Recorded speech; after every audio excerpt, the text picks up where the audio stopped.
बाप को भेज। হ্যালো গাইস, যাই হোক আজকে আমি একটা কথা কবার নিয়ে গেলাম আপনাদের কাছে। ছোট্ট একটা কথা নিয়ে এসেছি, অ্যাডভার্টাইজ নিয়ে। শোনেন অ্যাডভার্টাইজ নিয়ে কি হয়। ছোট একটা ভিডিও নিয়ে আইলাম আপনাদের কাছে কোবার নিগা। কি কষ্ট মনে, কি করবেন।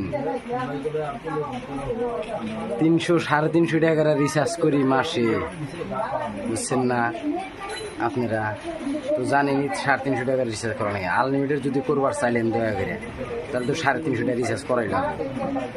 যদি 350 টাকা রিচার্জ না করেন, 300 টাকা 299 টাকা রিচার্জ করবেন, এই জায়গায় আনলিমিটেড পাবেন না আপনারা। 1.5 জিবি বাই 1.5 জিবি পাবেন। যাই হোক, রিচার্জটা করলেন, করার পরে আপনি যে কোনো জায়গায় যান, ইউটিউবে যান, কিংবা জায়গায় যান, ফেসবুকে যান, কিংবা একটা গেম খেলায় যান। এত বর্তমানে এত অ্যাডভার্টাইজ হয়েছে, কি করবেন আর কুয়ার মতো এর একদম ভাষাই নাই। মানে देखा आपने लापरवाही का नतीजा है। কয় যে এত অ্যাডভার্টাইজ, মোবাইল ওয়ান করলেই খালি অ্যাডভার্টাইজ। এই অ্যাডভার্টাইজে যে কি দেখছে, খালি টাকা খালি টাকা।